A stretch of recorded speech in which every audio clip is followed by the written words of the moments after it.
The story actually, what really broke my heart was the orphanage in Ethiopia, and I was in Ethiopia for my promotional tour, Spread Some Love, and it was 5 schools that I visited, and one of them was the orphanages, and it was very heartbroken to know the children, where they were found. Some were found in a garbage can, some were found, Wow. it was so heartbroken for me. And the thing that really touched my heart is when I held one of the child and I gave it back to the caregiver that was there, and the child started to cry, and I'm like, oh, and it really touched my heart. I went back to hold him, and he stopped crying. I'm like, wow, this is such a blessing Yeah. to know that he felt my presence, my spirit, the calmness, you know what I mean, where he ended up calming down and was feeling that love, you know,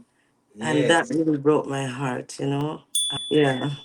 That was beautiful. And I'm just so happy that that child was able to get to experience your love, get to experience Yes. your spirit, Yeah. because that testifies to a lot when it comes to your spirit, when it comes to your Yeah. heart and giving.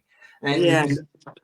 you said you was on a tour in Ethiopia, and I know from Toronto to Ethiopia, your journey has crossed many cultures, many of them. Yes. How has traveling actually influenced your music and your message? It has influenced a lot. I mean, especially when I went to Ethiopia, that was my first time. And I mean, I always tell myself that, when I'm ready to go to be on the continent, the first place I want to visit is Ethiopia. And I made that happen, and I was out there for over a month. And to see the love for reggae music and for the Rastafarian culture and the whole vibration, like they just love it, you know. I mean, when them see Rasta, they just, yeah man, right away it's Jamaica. No matter where you're coming from, once them see Rasta, they say yes, Jamaica. you Yes. know.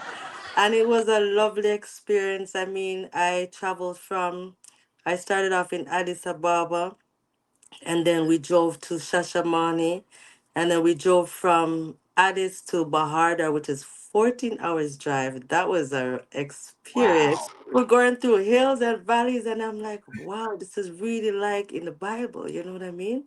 So Yes. it was a great experience. I mean, the food, the I mean, you name it, the historical places that I've been to, Haile Selassie's University. Oh wow, there's like so much.